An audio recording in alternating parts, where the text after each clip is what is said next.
Hi, Jeremy Cordeaux in the Court of Public Opinion. I'm just on air here to let you know that we'll be live streaming the Court of Public Opinion every Friday between 9 o'clock and 12 on jeremycordeaux.com. Please join us. We'd love to have you.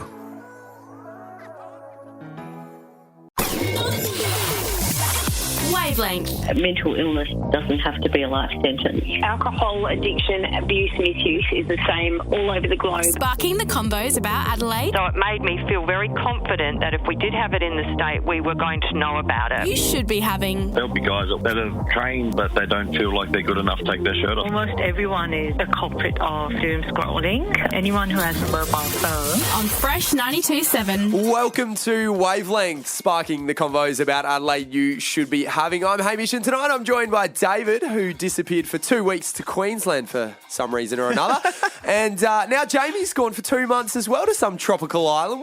When the bloody hell's it my turn? Well, you're saving up for a wedding, aren't you? Yeah, so that's you right. probably should save those pennies for next weekend, yeah, which is amazing. I know, next weekend, enjoying the last few days of freedom before me and my partner officially tie the knots. And it's ramping up, man. It's getting exciting. We went to the Lucky Dumpling Market last night, just snuck in before the festival closed up, which was awesome to celebrate our 12-year anniversary. No way. Yeah, 12 years, 12 years. Jeez. So I guess it's about time that we actually make it official. I've never committed to anything for 12 years. Yeah, I can confirm it is the only thing I've committed to for that length of time. I'm as surprised as you are, David. And look, there was a lot of stress eating that went on last night at the Lucky Dumpling Festival as well. I can't believe that the next time I see you, you'll be a married man. That is just spectacular. Yeah. So proud of you. Everything's going to change. I'm going to be a new man, new me, new phone, who dis? Anyway, tonight on Wavelength, we're wondering what on earth has been going on in Glasgow this week. The world's leaders are gathering to chat climate change, but is it all just talk and no action? David, you're also going to let everyone know about Scomo's absolute week from hell, right? Oh, I can't wait to talk about that. But next, we're answering all your questions about sexual and reproductive health. Stick around to find out the answers to all the questions you were never game to ask, and be sure to get involved. You're listening to Wavelength. Wavelength. Welcome back to Wavelength, sparking the convos about Adelaide you should be having. We hope you're having a wonderful Monday. So this week, Jamie, who has bailed on us, let me reiterate that. Hamish, you can't say that. She sat down with Shine SA, an organisation which provides sexual health and relationship services here in Adelaide, to ask them all the questions about sexual health that you never wanted to ask. Yep, that's right. This is a safe space. So here's Jamie talking to Amy Moten from Shine SA about why being educated about your sexual health is so important. Wavelength. How much do you know about your sexual health? It's something that we all experience as humans, and it's so much easier when we know where to get the right information. Shine SA is Adelaide's leading sexual health clinic, and they're launching a new campaign called Ask Shine Know Your Sexual Health. I've got with me a sexual health professional to answer all of your questions. We've asked the Fresh FM listeners to submit anonymous questions they want answered about their sexual health. So my name is Amy Moten. I'm Coordinator of Medical Education at Shine SA, which really just means I'm a GP who specialises in sexual health, and I also teach other clinicians about sexual health. Tell us about Shine SA's newest campaign. Yeah, so Know Your Sexual Health, Ask Shine SA is our latest community education campaign. So we invite young people to anonymously submit their sexual and reproductive health questions, and Shine SA sexual health experts will provide an answer. We're also posting a number of blogs around some of the most common questions that come in. For example, we've recently posted on Are My Genitals Normal?, which is talking about different variations and other things that you might need to have a checkup for. So we've asked the Fresh FM listeners to submit some anonymous questions about their sexual health. So I'll read out the questions that we've been submitted anonymously, and then you can answer just like you're talking directly to the listeners that have asked the questions. Not a problem. Question number 1. I was diagnosed with HSV2, most commonly known as herpes, a few years ago. I'd love to know where to find more information on it, as I feel everything I've found is very medical-based and doesn't help to support and deal with trauma, stigma and pain relief. Are there any support systems or communities I can join, or a place to access better information? And this is absolutely a common question that we get. So first of all, herpes simplex can either be type 1 or type 2. It doesn't really matter because they can both infect the genitals, and they both can cause these, occasional painful episodes of sores on the genitals. People do get quite distressed because it is such a stigmatised sexually transmitted infection, because it's kind of permanent. People might end up having more than one outbreak in their life. First thing I'd say in answer to that question is no real sort of face-to-face support group here in South Australia. But there are a number of online websites. Many of them are dating websites for people who have herpes because they feel less anxious about infecting a partner if they know that partner already has herpes. I would not necessarily recommend all of these websites. Like any dating website, you need to be careful about privacy and sharing personal data with strangers. But there's certainly a community-based website called Plus Side, and that is not just a dating website, but it's for people to connect with other people who have herpes and maybe build some connections and get some extra support. Do you actually know, off the top of your head, the statistic of people that have herpes in Australia? Around 8 out of 10 people have, been exposed to herpes simplex 1, and around 2 to 4 out of 10 have been exposed to herpes simplex 2. Most people who've been exposed will never have a single episode, and many people are in a regular relationship who have a first episode of herpes. Their partner probably already has it because they've been together for a while, and this first episode has just happened for whatever reason. And so there's no real need to then worry about, reinfecting the partner, because you can't be reinfected with herpes. You just realise how common it is, and how if we can just start to break down the stigma and just give more education about the STI itself and just give support, it just shows that people aren't alone. There's a lot of importance in that, in feeling a community if you have one of these STIs that can lead to a lot of trauma. Yeah, and Plus Side is a website for other STIs as well, and I believe there's another one called Positive Singles, which is also for people with STIs but has a herpes sort of side group.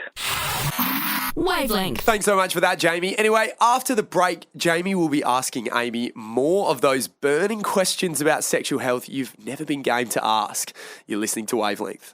Wavelength. Welcome back to Wavelength, sparking the convos about Adelaide you should be having. Before the break, Jamie asked Shine SA those uncomfortable questions on your behalf about sexual and reproductive health. So be grateful, damn it. She did this for you. Yeah.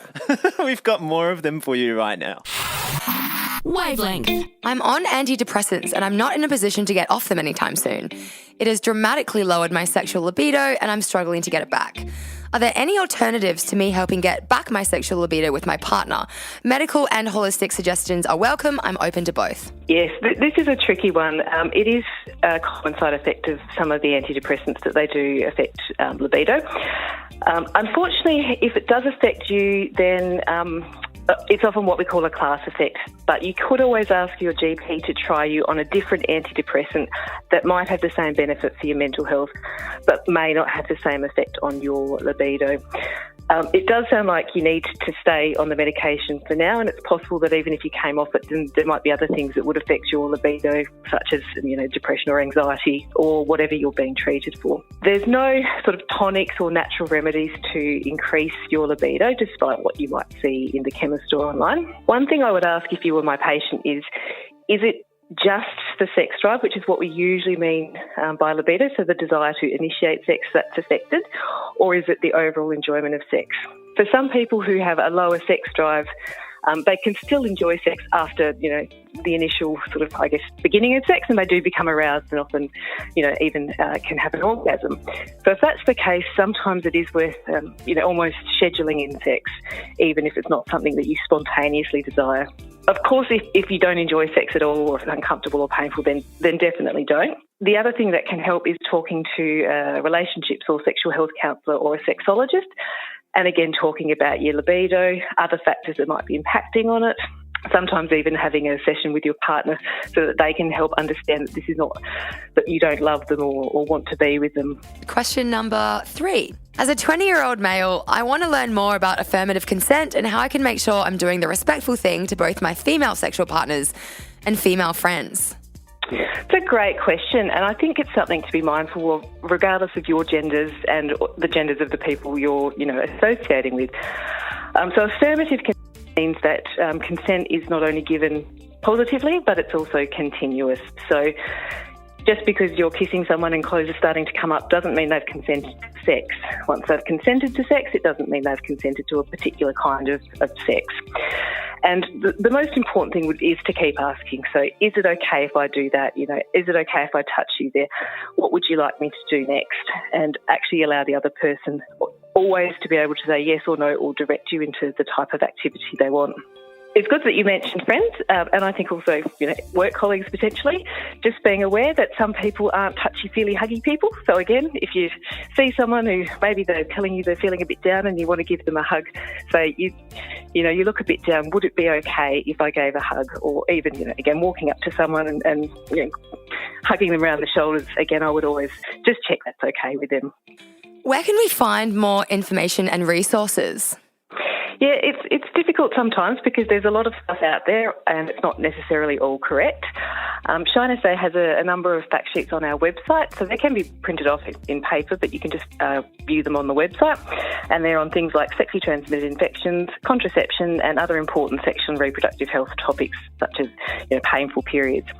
Our Woodville office also has a library and resource centre which is open to the public. And if people have a specific concern or question, they can actually contact our sexual health line between 9 and 12:30 Monday to Friday and talk to an experienced sexual health nurse who'll be able to give you further advice and tell you whether you do need to actually maybe come in for an appointment. Beautiful, thank you. And again, if people want to find out more information about the campaign, where to ask more questions, and find out more information about their own sexual and reproductive health, what's the website that people can pop onto? So just go to Shine SA, basically, Ask Shine SA. Wavelength. Thanks so much once again for that, Jamie. I just want to, first of all, note that I had no clue that there was like a dating app for people that had like herpes or other STDs. You didn't? No, what are you trying to say? Didn't you know? Hamish? There's a, I'm not trying to say anything. I'm just saying there's a dating app for everyone these days. There is. There's a community for all kinds of people now. What a wonderful world we live in. I know. I'm quite fascinated. The one that Amy mentioned in that chat was called Plus Side, and it's basically just a community where if you have herpes or other STDs, you can just go on there and find your tribe. It's totally confidential, and you can obviously speak about those issues. It's not strictly a dating site, but obviously it can break through that barrier. It looks like a dating site. It looks like Tinder. It does. It does. It looks like it's been made by the same programmers, the same developers. But, it's good. It's good that people have this resource to go to. And I imagine it would make, breaking the ice a little bit easier when broaching that subject. I mean, it's one thing you don't have to let somebody know down the line at least. Yeah. Exactly. There's no making any mistakes about it, is there? Not at all. There's not going to be any shock somewhere down the line. It really lays things out on the floor. I think the other thing as well that's interesting is they were talking about antidepressants and how that affects people's libido. And man, you got to love antidepressants, don't you? Because nothing's better for your mental health than erectile dysfunction. What fun? Hey, so much fun, aren't they? Just great. What a joy. But look, if you've still got more questions for Shine SA, head to their website, shinesa.org.au, and you can submit any question you've got anonymously. You're listening to Wavelength. Wavelength. Welcome back to Wavelength. We hope you're enjoying the show. But right now, I'm letting you know what the hell happened this week. What the hell is going on this week? Wavelength on Fresh 92.7. The climate change conference COP26 got underway this week, where some of the biggest world leaders reaffirmed their commitment to tackling the environmental issue, although Scott Morrison's mind seemed to be elsewhere. Working with our close friends and neighbours in the Pacific. The scene is set, global momentum to tackle climate change is building. Bit of a Freudian slip there, mate. The gaffe was just one in a string of embarrassing moments for the PM on the trip, where his fractured relationship with French President Emmanuel Macron was on full display. US President Joe Biden called our handling of the now cancelled submarine contract clumsy and lacking in grace. And this is coming from a guy who fell asleep at the conference. But I mean, can you really blame the guy? Things only got worse from there, with Macron calling Scomo a liar, an insult that probably barely touched the sides, before the Australian PM fired back by leaking text messages from the French leader. Yes, that's right, two of the most powerful men in the world spent the week acting like a couple of school kids fresh out of a breakup. Gotta love politics. Meanwhile, the Melbourne Cup got underway this week and seemed to drum up about as much excitement as a Shannon Noel album. There was one young lady who did seem to care a lot about the event, though, protester Tash Peterson, who labelled the event abhorrent, outdated and barbaric. Turns out, though, that she wasn't referring to the horses, but the number of middle-aged housewives after 2 glasses of Prosecco. Staying on sport, Adelaide Crows AFLW player Denny Van Hagen was moved to the club's inactive list after attending an anti-vax rally and declaring her refusal to get the jab. And I just want to say, it's about time the AFLW did their bit to show that female athletes can be just as dumb as the men. Now that's equality. Residents in the suburb of Glynde are opposing a new bunnings store being built in the area. And I mean, how bloody un-Australian does it get? The hardware chain has even said that the first 5 snags are on the house for locals, which is only fair since the garden care section will literally be on their house. Finally, paramedics in the Adelaide Hills have said that providing care to local residents has become like a game of roulette, which in hindsight may have been a poor choice of words, as gamblers can get pretty bored in the AFL off-season. And that's what the hell's been happening this week. Wavelength. Hamish, as always, Gosh. What a week. What the hell, am I right? The leaking text messages thing is my favourite thing. It's so petty. How good is that? I mean, so petty. He's sunk to new lows, Oh my hasn't he? God, and I can't believe it. It's so in his wheelhouse, though. It's very him. What a week he's had. I did like your big sledge at the Melbourne Cup. I genuinely heard no news about it this year. For the first year, I don't even know who won. Do people just not care anymore? Yeah. I mean, I know it was a horse called Very Elegant, but apart from that, it kind of just came and went, didn't it? Yeah. There was very little hubbub or fanfare. Such a non-event, especially because Melbourne just loves getting being attention seeking. Yes, that's right. And yet, this didn't even make a. Especially considering that they've obviously just come out of lockdown and everything, just in time for the Melbourne Cup to go wild. That's what happened last year too. I feel like there's a conspiracy here. Another conspiracy to uncover. Oh, mate. Dan Andrews' love of the Melbourne Let's go Cup. down the rabbit hole. I love this. And I also just want to mention at the end, the Bunnings Glynde reminded me of that article I sent you the other week about a bath, a public toilet they wanted to install in the hills. Yeah. And the residents they opposed to the building of this $120,000 public toilet. First of all, how much does a toilet cost? Yeah, that's ridiculous, my first question. How much money can you actually spend on a public toilet? Those things better have bloody bidets, I tell you what. But the second thing is... This kind of goes into that then, doesn't it? Go on. Because why did they oppose it, David? Why were they opposing it? No, the residents said it would attract sexual deviants.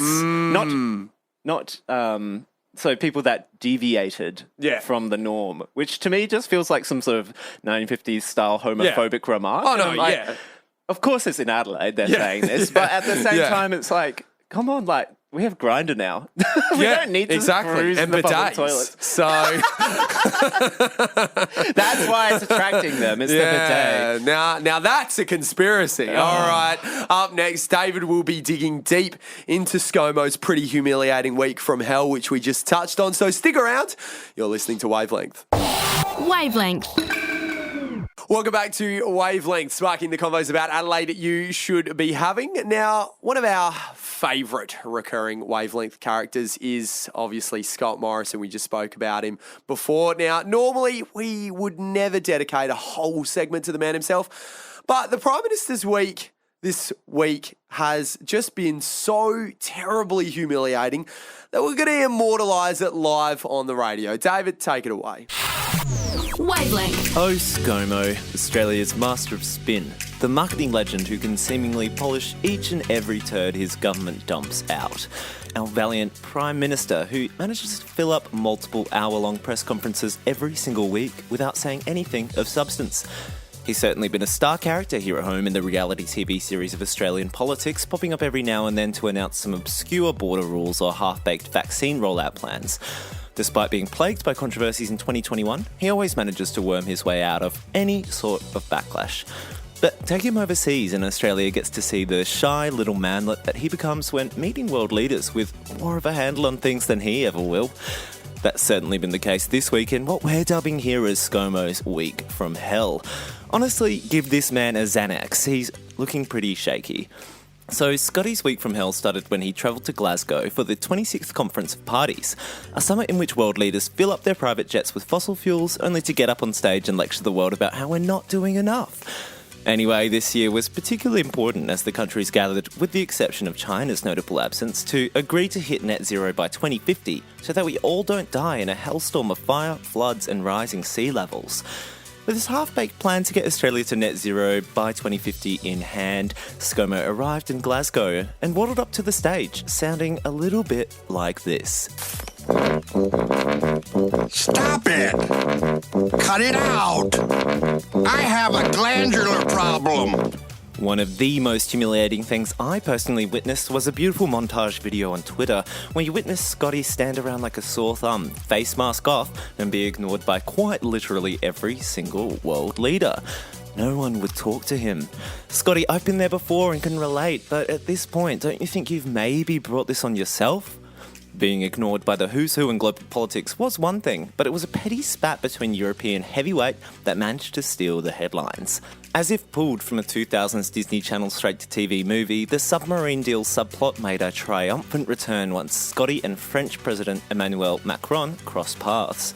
Okay, so quick rewind. Remember how we're building all those nuclear subs in Adelaide? Yeah, well, in order to do that, we needed to scrap a multi-billion-dollar deal with France, which pissed the Frenchies off like nothing else. Oh, sacre bleu! Things came to a head in Glasgow, and instead of rolling up their sleeves and settling it with a fistfight after a few pints of Scottish lager, Scomo leaked some texts like a school kid biffing with their first ex-boyfriend. And if that's not humiliating enough on a diplomatic level, even the American President Joe Biden said Scotty's handling of the situation was piss poor. Clearly, Sleepy Joe was not dialed in on Australia's messy handling of the submarine deal. While this was all going on, Australia was rightly condemned for its lack of action on climate change, particularly its refusal to phase out coal. I bet Scomo really wished he just stayed at home in Canberra instead of flying overseas to be roasted by the global media for an entire week. Also, to make things worse, he kept wearing that damn Australian flag face mask, which honestly is a fashion crime.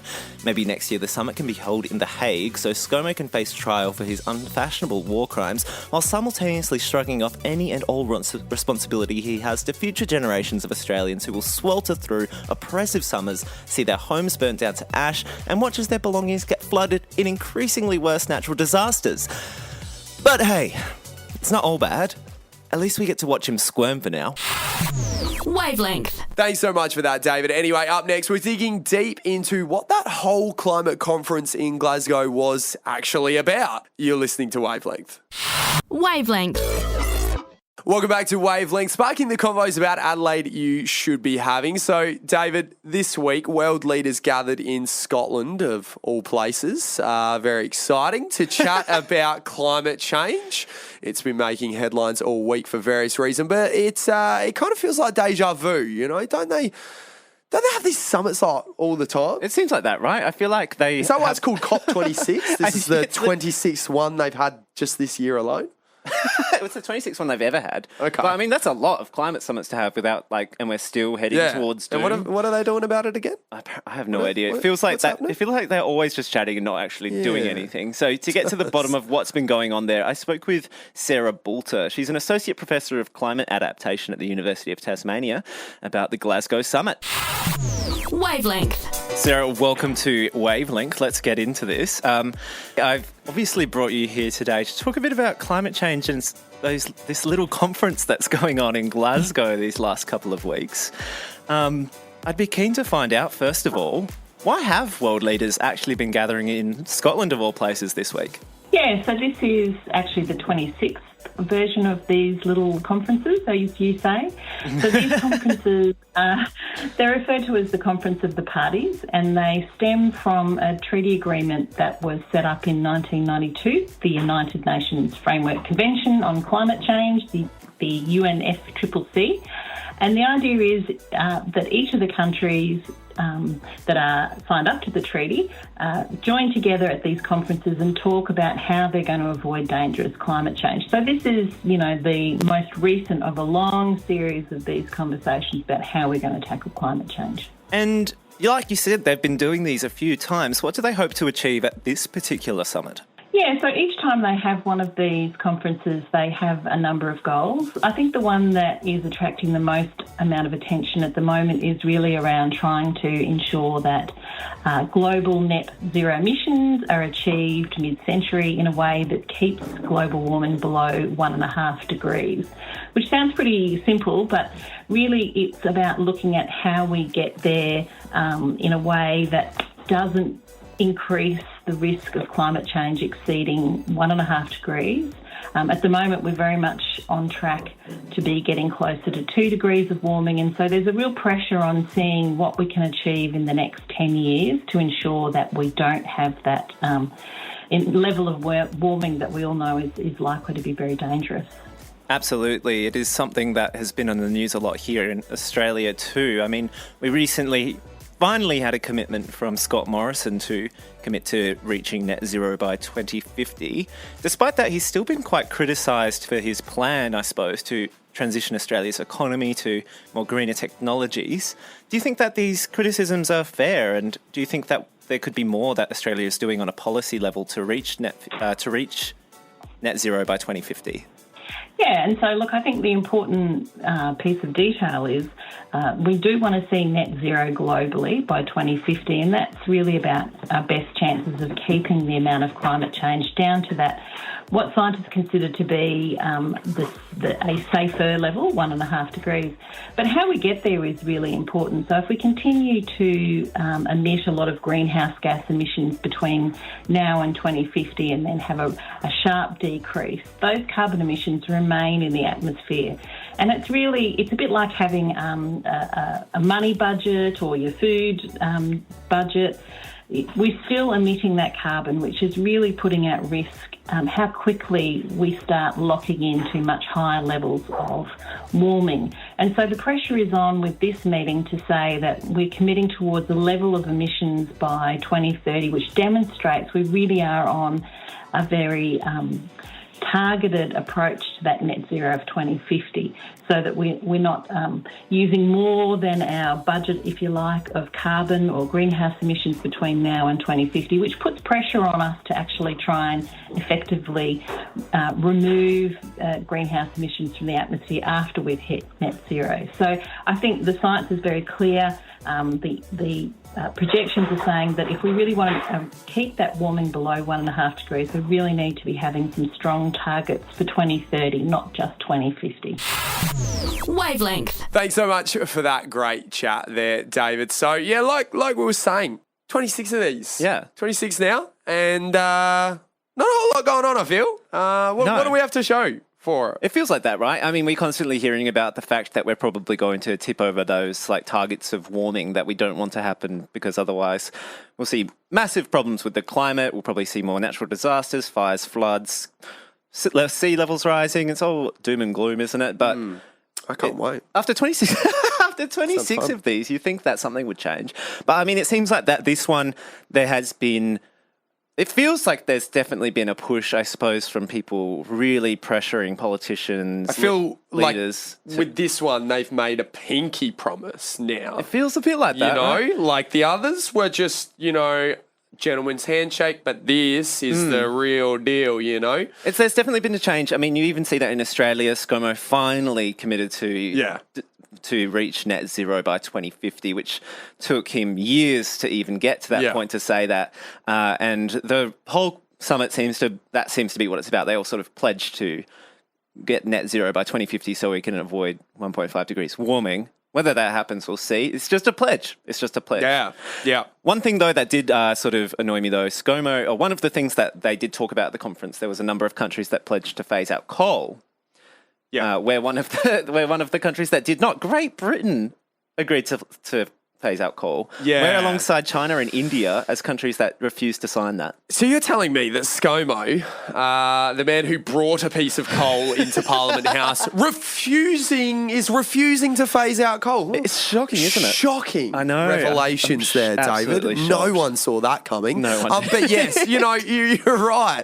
When you've got people like Boris bloody Johnson looking like Mother Teresa at the moment, I mean, he seems like he's doing a good job. But I don't think he actually is, but we're just obviously doing so bad. Well, that's it. I think that he's coming out looking very progressive. He's coming out looking like Greta Thunberg.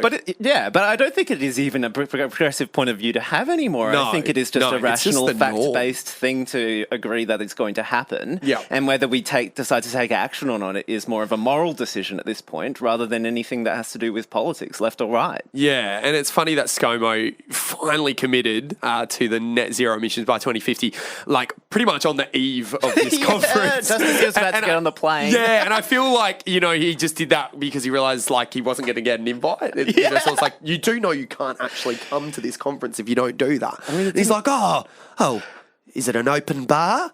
Yes, sir. Oh, right, I guess so then. He's not even going to be in power by 2050. So no, it's as I said, what does it really mean? I mean, what kind of accountability is he really being held to there? But not a whole lot. He got to come back into Australia without quarantine, though. Isn't that crazy? Oh, yeah. I know. In Sydney, they're doing that. We can't even go there. We can't even go there. Yeah, the times they are a-changing. Anyway, now we're getting right back into the music again. You're listening to Wavelength. Wavelength. And that brings us to the end of the show tonight. Thanks once again for listening. Make sure you subscribe to the Wavelength podcast on Apple Podcasts, Spotify, or anywhere else you get your podcasts. You can listen back to our old episodes right now and you'll be the first to know when tonight's episode goes up. That's it. Thank you so much for joining us this week, and thank you, David, no worries, for your lovely presence in the studio today. Don't go anywhere. You're listening to Fresh. Wavelength. Hi, Jeremy Cordeaux in the Court of Public Opinion. I'm just on air here to let you know that we'll be live streaming the Court of Public Opinion every Friday between 9 o'clock and 12 on jeremycordeaux.com. Please join us. We'd love to have you.